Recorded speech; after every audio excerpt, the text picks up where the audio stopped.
नमस्कार दोस्तों, welcome to my YouTube channel Chanchal coaching टूरिंगन. This is DK sir.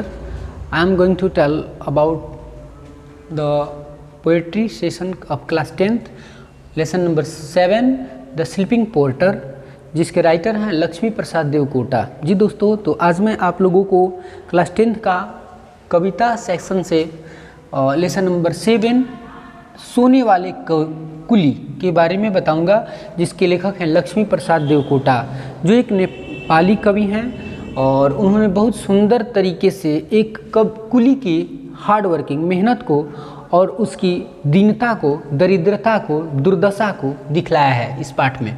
जी दोस्तों, चलिए चलते हैं. 25 kilo loads on his back. वो एक कुली अपने शरीर पर 25 किलो का वजन लेकर के spine double bent.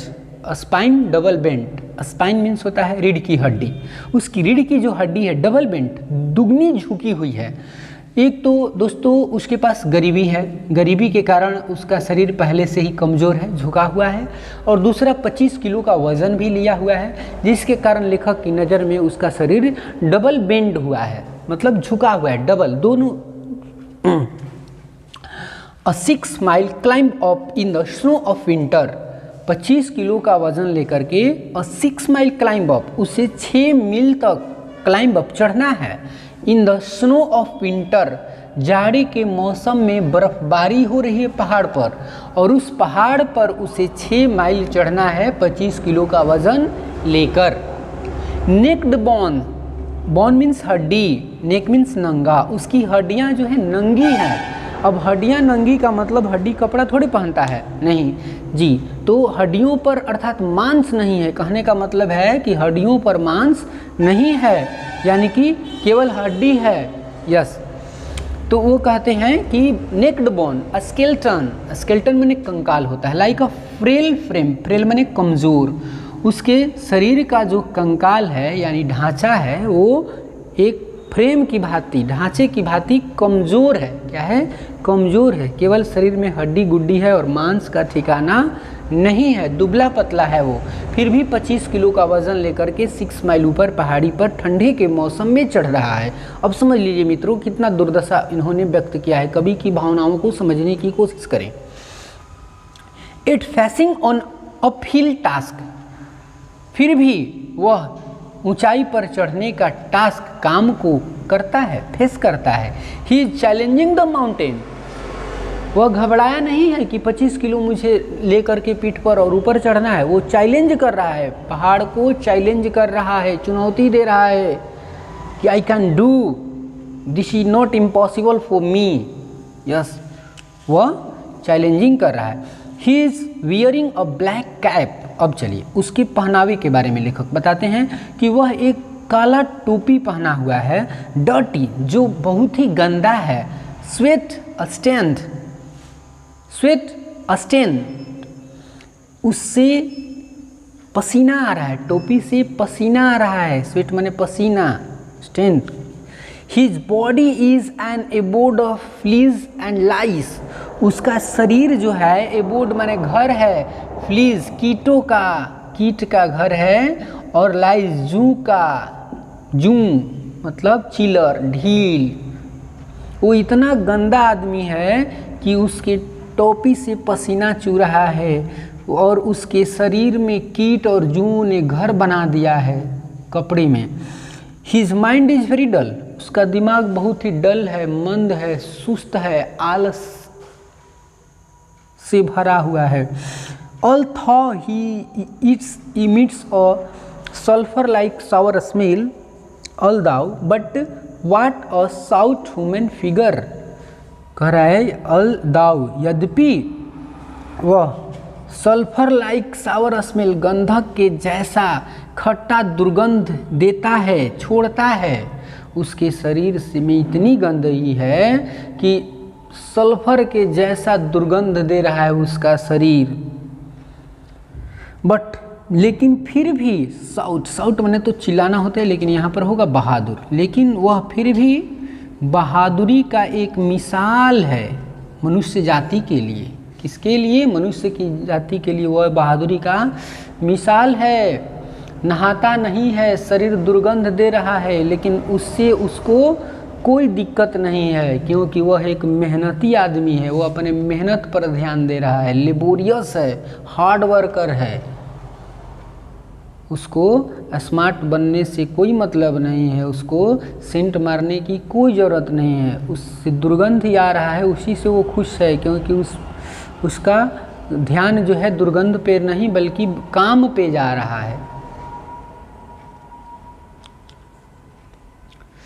Like a bird his heart is twittering painting, एक पक्षी की तरह उसका हृदय जो है ट्विटर चहचहा रहा है, पेंटिंग हाँफ रहा है, he is sweating and out of breath, उसके शरीर से पसीने चल रहे हैं, एंड आउट ऑफ ब्रीथ, उसकी सांसें जो है फूल रही है, दम घुट रहा है, लेकिन फिर भी वो रुक नहीं रहा है, वो पहाड़ पर चलता जा रहा है, जैसे लगता है कि पुष्पा झुकेगा नहीं, वो भी झुकेगा नहीं, पहाड़ कितना भी ऊंचाई पर हो वो चढ़ता जाएगा। अ हट ऑन द क्लिफ, हट मीन्स झोपड़ी, क्लिफ माने पहाड़ के ऊपरी भाग पर उसका एक झोपड़ी है, घर है। His son shivering with cold, वहाँ उसका लड़का रहता है जो ठंड से सिकुड़ रहा है, ठंड से कांप रहा है, उस पहाड़ी पर उसका लड़का क्या हो रहा है, कांप रहा है। उस ऑफ हंगर, और भूख से बिलबिला रहा है, तड़प रहा है भूख से। The mother searching for nettles and vines, उसकी माँ भी वहाँ रहती है जो उसके लिए पौधे और लत्तेदार पौधे सर्च करी, खोज रही है खाना पकाने के लिए, जो बनाकर अपने हीरो बेटे को खिलाएगी।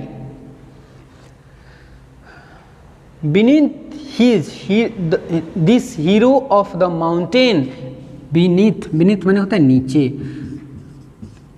पहाड़ का जो हीरो है वो नीचे है। beneath this hero of the mountain, a proud conqueror of nature, वह नेचर का विजेता है। लेखक ने उसे कहा कि नेचर का विजेता है, उसे अपने ऊपर गर्व है, वह स्वाभिमानी है। Are the snow clad peaks above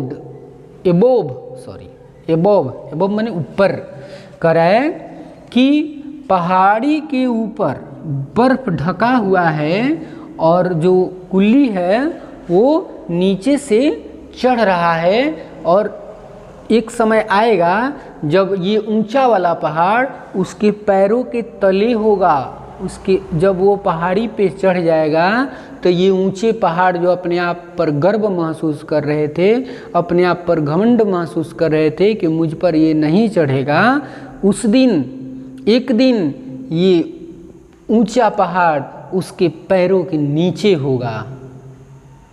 एक समय आएगा जब वो चढ़ जाएगा उस पहाड़ पे तो पैरों को अपने तले से कुचलेगा, पहाड़ों को अपने पैरों से कुचलेगा वो।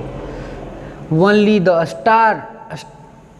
Studied lead of night in the night, करें कि स्टडीड लीड ऑफ नाइट, रात जो है स्टार्स तारों से सुसज्जित है और वह ऊपर है। यानी कि लेखक ने यहाँ इसकी वीरता को दिखलाया है कि जो कुल्ली है एक समय आएगा जब वह चढ़ जाएगा पहाड़ के ऊपर तो पहाड़ उसके पैरों तले होगा, नीचे होगा, और उसके ऊपर रात तारों से सुसज्जित आकाश होगा।